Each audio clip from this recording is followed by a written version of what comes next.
लेकिन सरकार को 110 दिन में अभी तक नींद से जगी नहीं है, ज्ञान में है, लेकिन संज्ञान में रहने से हम लोग को पेट नहीं भरेगा। हमको लगता है कि 100 दिन से आश्वासन ही मिल रहा है कि आप आइए, सब अधिकारी हैं, 20 साल बाद अगर उनको फिर इसे एग्जाम लिया जाए तो क्या वो सफल हो पाएंगे?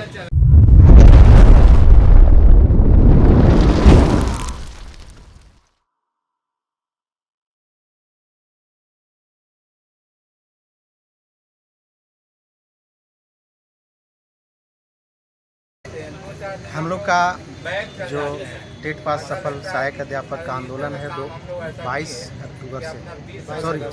अगस्त से है। आज 110 दिन है और 110 दिन से हम लोग जो बरसात का सारा दिन गुजार दिए, अब ठंडा आ गया और हम लोग का जो आंदोलन था वो आज 110 दिन गुजरने जा रहा है। लेकिन सरकार की मंशा देखा जाए कि अभी तक सकारात्मक नहीं। हम लोग का 110 दिन में कितने तरह का झेले हैं, कितने लोगों का डेंगू हुआ, कितने लोग बरसात से बीमार हुए, कितने लोगों का अभी ठंड से लोग ईक हो रहे हैं, ठंड लग रही है। लेकिन सरकार को 110 दिन में अभी तक नींद से जगी नहीं है। सरकार से जब हम लोग के पास तो सरकार आज तक आई नहीं कि हम लोग का क्या मांग है। हम लोग मेमोरेंडम जाके देते हैं, सरकार के कुछ लोग या सरकार के सीएम भी बोलते हैं कि आप लोग का जो है मांग जो है, आप लोग का जो मांग है, डिमांड है, वो संज्ञान में है। लेकिन संज्ञान में रहने से हम लोग को पेट नहीं भरेगा। सरकार हम लोग को संज्ञान में ले रही है, अच्छी बात है, लेकिन उसको संज्ञान को लेते हुए हमें वेतनमान देने की कोशिश करे। हम लोग यहाँ 110 आपका प्रतिनिधि मंडल मुख्यमंत्री से मुलाकात किया अभी दिन पहले। जी हाँ, इसमें आदेश भी उनके तरफ से दिया गया है कि तुरंत त्वरित कार्रवाई कर पहल किया जाए इस पर। जी, मैं बता दूं आप लोगों को कि मुख्यमंत्री से बहुत सारे टीमें मिली, लेकिन अभी फ़िलहाल मैं बता देता हूं कि गिरिडीह में मिले थे, हमारे कुछ साथी मिले थे। तो गिरिडीह में उन्होंने साफ बोला है, उन्होंने बोला कि आप लोग की मांग क्या है, उनको शायद पता नहीं था, लेकिन उनका आपद सचिव जो है उनको समझाने की कोशिश की है कि इन लोगों का ये मांग है। तो उन्होंने निर्देश दिया है, हमारे साथी को के सामने निर्देश दिया है पदाधिकारियों को कि आप लोग इन लोगों का जो मांग है उस मांग को देखते हुए इन लोगों का जो उचित डिमांड है उसको देने का कष्ट किया जाए। आप लोग दे सकते हो, हमारा आशा मत देखो, इन लोग का ड्राफ्टिंग करो और दो। लेकिन वो कहाँ तक इम्प्लीमेंट है अभी तक हमको पता नहीं है, क्योंकि उसके बाद हमारे सरायकेला खरसावां में भी साथी लोग मिले, कल गोडा में भी मिले। तो आश्वासन तो मिल रहा है, लेकिन हमारा काम दिख नहीं रहा है, जिसके चलते मुख्यमंत्री के द्वारा बार बार आश्वासन मिल रहा है, फिर भी मुख्यमंत्री से मिलने का सिलसिला आप लोग का जो है वो देखिए हम आपके माध्यम से मुख्यमंत्री को और आपको बता दें कि हम लोग मिल रहे हैं, क्योंकि आज 110 दिन से हमको लगता है कि 100 दिन से आश्वासन ही मिल रहा है कि आपका काम कर देंगे, आपका काम हो जाएगा, वेतनमान दे देंगे, वेतनमान मिल जाएगा, आप आंदोलन समाप्त करो। आश्वासन पर हम लोग कितने दिन तक टिके? आज हमारी नौकरी का 20 साल 22 साल मिनिमम 18 साल हो चुका है। हम कितना दिनों तक हमारी जो सेवा है, झारखंड सरकार को जो हम सेवा दिए हैं, उस सेवा को देखे 20 साल बहुत होती है। 2 दशक की कोई अगर सेवा देता है, और झारखंड सरकार पर हमें आशा भी है कि 2 दशक सेवा देने के बाद हमारी नौकरी अस्थायी हो, हमारी भविष्य का सुरक्षा हो। हम जिस तरह बच्चों को पढ़ाते हैं, एक उसका उज्जवल भविष्य की कामना करते हैं, तो हम पढ़ाने का काम करते हैं बच्चों को। सुदूरवर्ती क्षेत्र में झारखंड के आप देखते हो कितना पहाड़ी क्षेत्र में हम लातेहार से आते हैं, बता देते हैं। और जिस समय हम ज्वाइनिंग किए थे उस समय पुलिस प्रशासन भी वहाँ नहीं पहुँचती थी, जहाँ पे हम लोग प्रशिक्षा देने का काम करते थे। बहुत सुदूरवर्ती इलाका जहाँ रोड नहीं था, सड़क नहीं था, हम लोग साइकिल से जाया करते थे। आज 20 साल सेवा दिए हैं, झारखंड को इतना हम लोग सींचे हैं, बच्चों को पढ़ाए हैं। आज हम अगर वेतनमान की मांग कर रहे हैं तो हमारी मांग कहाँ से गलत है? ये बात मुख्यमंत्री बोलते हैं कि आप लोग का मांग जायज़ है, लेकिन मुख्यमंत्री एज ए मुख्यमंत्री झारखंड का, हेमंत सोरेन का, हम लोग अभी भी विश्वास करते हैं कि हेमंत सोरेन है तो हिम्मत है, हम लोग ये बात कहते हैं। लेकिन कब तक कहेंगे? भूखे पेट भजन नहीं होता है। हम लोग को वेतनमान चाहिए। हम लोग इनको सरकार में आने से पहले 2019 में याद दिलाता हूँ, 2019 के हर सभा में हर सभा में हम लोगों से बोला करते थे ये कि हमारे पास अभी ताकत नहीं है, कलम की ताकत आने दो, हम 3 महीना में सभी सेवा शर्तों के साथ वेतनमान देंगे आप लोगों को। लेकिन आज नियुक्ति निकाली गई है उसमें आप लोग को 50% का आरक्षण ऑलरेडी दिया गया है। जी 26,000 का वैकेंसी है, 13,000 टीचर्स को ऑलरेडी उसमें मतलब आप लोग को आरक्षण के तहत में बहाली हो जाएगा। जी जी। तो फिर परेशानी कहाँ है, क्यों आप लोग आंदोलन कर रहे हैं? देखिए, हमारा टेट पास पारा टीचर 14,042 है, सरकारी जो आंकड़ा है 14,042 है। हमें 13,000 सीट मिला है, लेकिन 13,000 सीट में हम ऐसे हैं एज ए समाहित नहीं हो जाएंगे, उसमें भी बहुत तरह के पेच है। हम ये सरकारी ये सहायक आचार्य का विरोध नहीं कर रहे हैं, लेकिन हमारा 13,000 जो सीट है उसमें आप सीधे समायोजन कर लीजिए ना। हम 20 साल सेवा दे चुके हैं, तो हमारी समायोजन सीधे क्यों नहीं हो सकता है? उसमें है क्या कि बहुत से पारा टीचरों का क्या है, कैटेगरी में बांटा हुआ है, उस भाषा का है, तो उस भाषा और कैटेगरी को हमारे पारा टीचर बहुत सारे छंट जाएंगे, जिसके लिए सरकार से हमारा सीधे डिमांड है कि 13,000 पर क्या अंतिम सीट तक हमारे पारा टीचरों का टेट पास सफल सहायक अध्यापकों को आप समायोजन कर लीजिए। हमको कहीं कोई इतराज़ नहीं है, हमारी 13,000 सीट में समायोजन कर लीजिए। और नहीं, आप ऐसे नहीं करते हैं तो हमको सीधे वेतन मान दीजिए। एक चीज़ और, सरकार इससे पहले हमें एक नियमावली दी है, सो आप लोग को पता है, जो 60 साल सेवा जो है हम लोग को रहेगा, तो हमारी सेवा आप 60 साल के दिए हैं, जिस विद्यालय में जिस पद पे हम जहाँ पे जिस विद्यालय में हैं, आप अगर 60 साल के सेवा हमको दे ही दिए हैं, तो आप वहीं हमको उसी पद पे वेतन मान दे दीजिए। हमारा भी काम हो जाएगा, आपका भी काम हो जाएगा। आप लीजिए, नियुक्ति लीजिए, परीक्षा लीजिए, हमको उससे कोई एतराज़ नहीं, हम उसका विरोध नहीं करते। कहा जा रहा है कि शिक्षा की बात है, डायरेक्ट समायोजन में दिक्कत आ सकती है। अगर उनमें काबिलियत है, आप जैसे टेट पास कर चुके हैं, आप में वो क्वालिटी है, तो परीक्षा लिख के पास होकर के जा सकते हैं। मैं आपको बता देता हूँ, काबिलियत है तो हम लोग को ऐसे ही नहीं मांग रहे हैं सरकार से। मैं 2013 में भी पास हूँ टेट।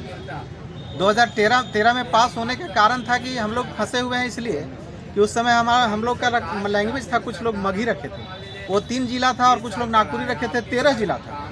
13 जिला में 45% से 47% लोगों का एडजस्ट हो गया, जो मार्क्स जिनका था। हम आपको बता देते हैं प्रमाण के तौर पर 57-58% हम लोग लेके, और हम लोग अभी जग मार रहे हैं। तो हमारा कहना है कि 2013 में जो टेट पास हमारे साथी दिए, उनको सीधे काउंसलिंग के माध्यम से होता है, और हम सेवा दे रहे हैं। 2013 में भी दिए, 2015 में 16 में भी दिए। हमसे आप कितना परीक्षा लीजिएगा? परीक्षा तो हम आप देते आ रहे हैं, दोनों तरह के पास करते आ रहे हैं, हम आप कितना परीक्षा दें? 20 साल से आपकी स्कूल में सेवा दे रहे हैं, आप सेवा हमसे ले रहे हैं।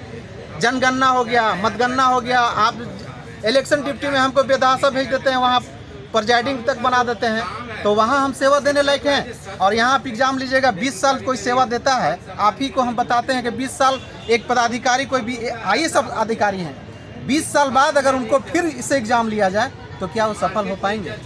हमारी सेवा जो है, लोगों की जो चयन तरीका जो था, चयन करने का जो तरीका था, वो तो कोई कंपटीशन नहीं था जी। ऐसे लोग आते थे, ब्लॉक से आते थे, सिलेक्ट करके आपको चले जाते थे, तो फिर वो नियुक्ति नियमावली के हिसाब से कैसे आप लोग? देखिए, आप यही तो हम समझा रहे हैं कि 2013 में ही हमारे साथ तकरीबन 9,800 से 9,000 लोगों का हुआ है, जो टेट पास साथी थे, जो पारा टीचर थे, जो टेट पास ही किए, और उनका सीधे काउंसलिंग हो जाता है। तो प्रक्रिया उनके साथ अलग, मेरे साथ अलग क्यों? सरकार को मैं कहना चाहता हूं कि प्रक्रिया जो उनके साथ लगाए, मेरे साथ भी लगाए। क्यों? क्योंकि हम सेवा दे रहे हैं 9 से 3 देने के बाद हम कितना पढ़ेंगे?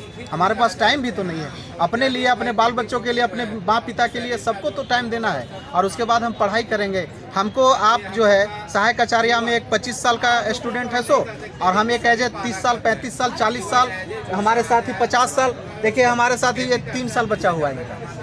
आप ये कितना पढ़ के एग्जाम ले लेंगे, एग्जाम सफल कर लेंगे? तो हमारे साथ मजबूरी है, सरकार को ये समझना होगा, विभाग को ये समझना होगा कि जो टीचर 20 साल से सेवा दे रहा है, उसको तो प्रेफरेंस देना होगा। आप देखिए, यही इंडिया गठबंधन की बात अगर करते हैं, झारखंड में भी वही गठबंधन है। बिहार में देखिए, बिहार में वही हुआ। बिहार में अभी राजकर्मी का दर्जा मिला है, वहाँ राजकर्मी का सर दर्जा मिला हुआ है, सिर्फ और सिर्फ एक सिंपल सा एग्जाम लेकर। तो सरकार वो भी चला रही है, वो भी एक ही साथ एज हम लोग पारा टीचर जिस समय हुए थे, उस समय वहाँ भी हुए थे। तो सब लोग एक ही प्रक्रिया से आया था, और एग्ज़ाम ले लीजिए आप, एग्ज़ाम हम भी दिए हैं। तो टेट पास हम भी किए हैं, जो काउंसलिंग के माध्यम से लिए, हमारे साथ भी वही कीजिए, हमको भी डायरेक्टली लीजिए। एक और एग्ज़ाम क्यों, हमारा नाम हो राम प्रकाश यादव, लातेहार जिला। आपका सेवा में और 3 साल बचा हुआ है, 4 साल बची हुई है आपकी सेवा में, और पेंशन का जो नियमावली बना हुआ है भारत सरकार या झारखंड सरकार का जो नियमावली बना हुआ है, उसमें स्पष्ट लिखा हुआ है कि 10 साल सेवा काल होगा तभी आप पेंशन के नियमावली में आ पाएंगे। तो फिर कैसे आपका अगर समायोजन होता है तो पेंशन से आप वंचित हो जाएंगे, क्या कहेंगे इसमें? वही तो मेन कहना है कि हम लोग वेतनमान इसलिए मांग रहे हैं कि ताकि हम लोग को कुछ आगे का भविष्य सुधरेगा, समझे ना। लेकिन ये सरकार जो जब बनी थी तो हम लोग को उम्मीद था कि 3 महीना में वेतनमान मिल जाएगा। आज देखिए जितना बिकट जगह में हम लोग पढ़ाते थे, जिस बच्चा को हम पढ़ाए उसका बाल बच्चा को पढ़ा दे रहे हैं आज। ये देख लीजिए, इतना दिन हम लोग समय दिए पैदल जा के, और उग्रवाद क्षेत्र में रोड का जगह नहीं था, हम लोग पैदल जाते आते थे। इस सरकार बनने पर हम लोग को उम्मीद था कि 3 महीना में वेतनमान मिल जाएगी। ऑलरेडी हम टेट पास हैं। राइट टू एजुकेशन के तहत जो टेट पास किया है उसी को शिक्षक बनने का या पढ़ाने का है, वह नियम को ताक में रख दिया गया। अभी देखिए अल्पसंख्यक विद्यालय में वेतनमान दिया जा रहा है बिना टेट पास को। तो हम लोगों के साथ तो भेदभाव किया जा रहा है, हम लोगों के साथ अन्याय किया जा रहा है। तो हम टेट पास हैं, कहीं कोई विधिक अड़चन नहीं। सरकार यदि चाहेगी तो कोई बड़ा चीज़ नहीं है, सरकार का मनसा साफ होना चाहिए। हम लोग तो बहुत उम्मीद के साथ इस सरकार को लाए थे कि चलो कम से कम हम लोग को 2-4 साल जो बचा हुआ है, 3 महीना में वेतनमान देने के बाद था, लेकिन 4-4 साल बीत जा रहा है, हम लोग को वेतनमान से वंचित रह जा रहे हैं।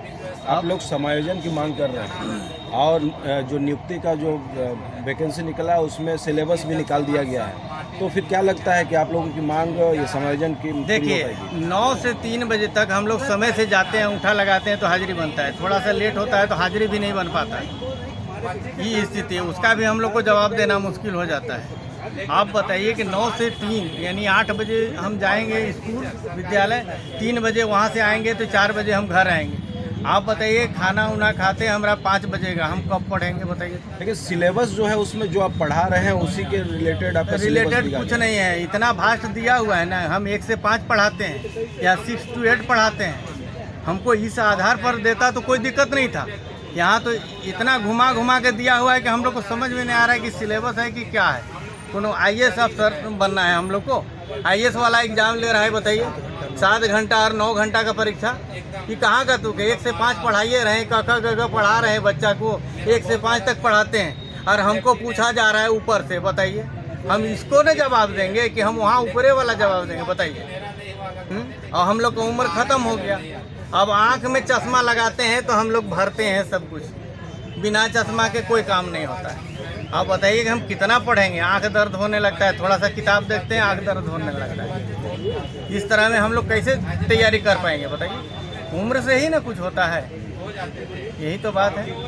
क्या लगता है कि इस आंदोलन से आप लोग का समायोजन का जो मतलब अभी तक तो इस सरकार में उम्मीद है, क्या है कि बड़े बड़े कदम उठाए इस सरकार में, हम लोग को उम्मीद है, अभी भी उम्मीद है, इसलिए हम लोग पड़े हुए हैं। और अभी भी आशा है कि ये सरकार जाते जाते कुछ न कुछ करेगी हम लोगों के लिए, पूरा उम्मीद है। और हेमंत सोरेन पर पूरा हम लोग को विश्वास है, इसलिए हम लोग लगे। आज हम लोग का जो ये आंदोलन शुरू हुआ था 22 अगस्त 2023 से शुरू हुआ, और आज 110वां दिन चल रहा है हम लोग का आंदोलन। हेमंत सोरेन सरकार जो सरकार बनने से पहले 3 महीना के अंदर वेतनमान देने का जो वादा की है, वो हम शॉर्ट में यही कहना चाहेंगे वो जल्द से जल्द वादा पूरा करे, क्योंकि वो उनका वादा तो सरकार बनने से पहले का था, लेकिन उसके बाद भी हमारे पदाधिकारियों ने एवं यहाँ के महान महाधिवक्ता का राय स्पष्ट है कि जो टेट पास पारा शिक्षक हैं उनको आप सीधे सीधे वेतनमान दे सकते हैं, इसमें कहीं से कोई विधिक अड़चन नहीं है। जब यहाँ के अधिकारी लोग चाहे जो यहाँ के जो भी सरकार हैं वो महाधिवक्ता रखते हैं, महाधिवक्ता का राय को माना जाता है, तो इसको फिर लागू करने में क्या दिक्कत है जो अभी तक लागू नहीं हो रहा है, हमको ये समझ में नहीं आ रहा है। एक और जहाँ पर हम लोग का जो है सो महाधिवक्ता का राय को लागू किया गया है, जिसमें हम लोग को हानि होने वाला है। परियोजना कार्यालय से एक चिट्ठी निकलती है कि आप लोग का इतना पैसा कटेगा और इतना पैसा मिलेगा, उसमें हम लोग को हानि हो रही थी, तो उसमें महाधिवक्ता का राय दिख गया इन लोग को। और यहाँ पर जो है वेतनमान देने के लिए जो बोल रहे हैं महाधिवक्ता की वेतनमान दिया जा सकता है, तो इसमें वो चीज़ दिखाई नहीं दे रहा है। सरकार जो है मुख्यमंत्री हेमंत सोरेन जी ही महाधिवक्ता से राय लेने के लिए सचिव को आदेश दिए हुए हैं।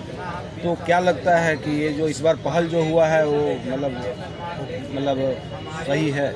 ये पहल सही है, क्योंकि उस समय भी महाधिवक्ता ने ही राय दिया है, और महान महाधिवक्ता जो होते हैं वो सरकार के वकील ही होते हैं। तो हमको लगता है कि जो राय आया है उस राय को ये इम्प्लीमेंट करेंगे, और जो हम लोग को वेतनमान है वो सरकार देगी। परिचय दीजिए। मेरा नाम मोहन कुमार है, चंदवा प्रखंड।